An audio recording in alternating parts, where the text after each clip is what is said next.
Sunday, January 24th, and we are going to begin riveting this skin onto this wing. We start at the leading edge middle. We're going to start leading edge middle and just work our way out all the way out to the edge. Then we'll come back, pull the clecos and that are in here, and we'll do the rest of it that way, and then we that heater. And then we'll start on the ribs and do the same thing, work our way back. We go all the way across the top to 4 rows from the back, and then we'll stop, and that's when we transfer drill and final size all the holes on the rear spar, and we'll get those done. So we'll see how far we get today with riveting. Can't remember if I mentioned this yesterday or not, but we've got I've been pretty happy with these C-channels that I got, and yesterday when we checked this wing, it is absolutely 0 degree of twist in this wing from front to back, side to side. So yeah, anyways, that's just kind of a little praise for this C-channel that we've got. I really like how that stuff works. Okay, getting closer to starting to rivet. One thing that we do, and something that we learned on one of the other pieces when we misriveted something and had to drill out and redo them, was we write on the surface which rivets are going where. So for instance, we've got this stringer here is a -42 rivet. So we mark that, and not to be confused with the -41 that goes in here and then goes across down this rib. So we've done that. Anytime that there is a change in rivet size, we make note of those on there, and then we show the direction which way those rivets go, 42s, 41s. So we've done that all the way across this wing with notes, and we know that this is a stringer here, but still, just to make sure that we don't carry 41s across, we mark that with a 42 and did that going back. So that's one of the little safety catches that we do. And if you've done the wing on this, I'm kind of curious if you've done your wing and the fuel tank supports.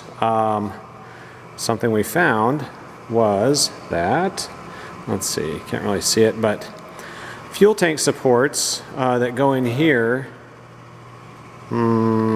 Hang on, I'll go grab it. So this is a fuel tank support. Looks like this.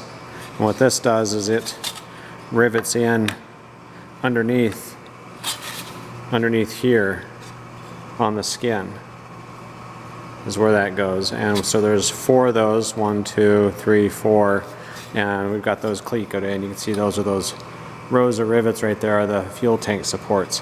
Something I noticed when we were prepping these supports, I was taking them out of the packaging, and I thought, well, these feel different from the other ones that are in the package.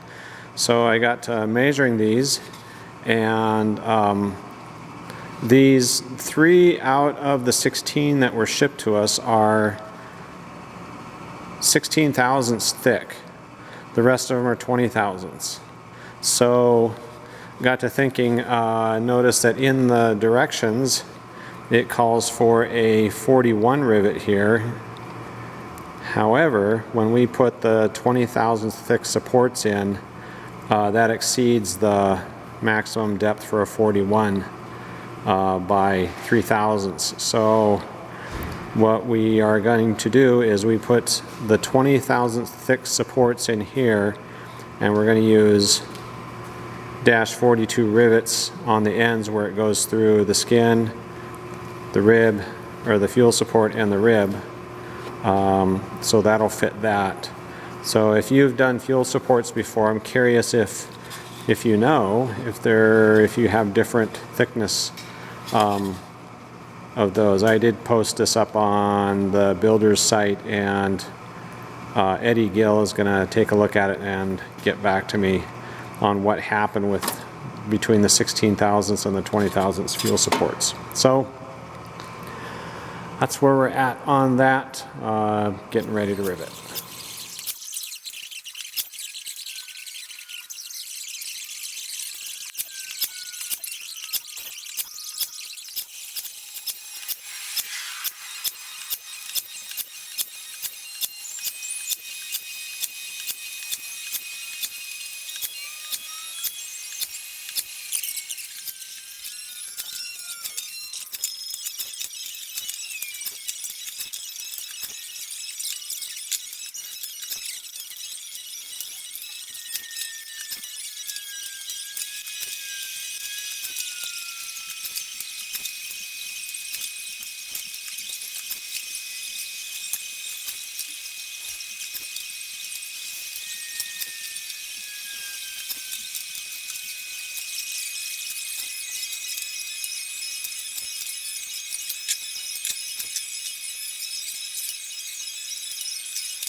Well, calling it a day up here. We've got some of our riveting done. I guess we've got about a third of the riveting done on this wing. We did the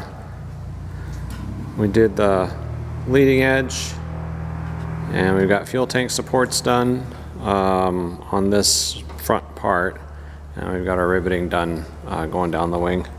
Did run into an issue. I shouldn't say an issue. We're going to find out if it's an issue where some of these rivets, these CCC 42 rivets, the mandrel broke off pretty deep in there, to the point it didn't pull the head out, but it's to the point where you can see light through those rivets in there, and so I'm just not quite sure.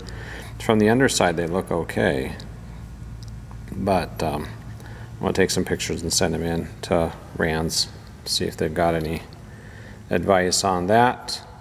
So yeah, I have found that the one consistent thing about these rivets, these flush stainless steel rivets, is the inconsistency with how they pull. So that's they're pretty much like that all the way across. It just seems to be at random. There'd be one that would pull that mandrel real deep, and then you go a couple more down. Here's one that there's a big piece of mandrel sticking out there.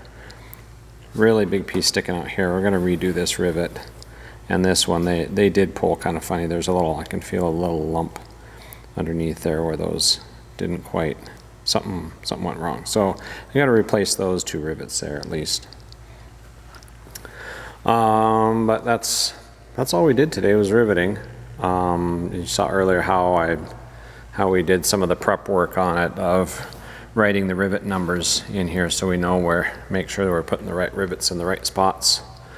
But that's how far we got, and not sure when we'll get back up, but we'll get back up here and work some more at it. Can't say that we'd be able to finish it in one session. I guess like on a Saturday we could, but not on a weeknight. I don't think there's enough time on a weeknight. We'll maybe get up here a couple nights and plug away at it some more. But if you're liking the videos, give me a thumbs up and subscribe if you're not a subscriber. Have a good rest of your day, and thanks for watching. Appreciate the comments, and that's it for now.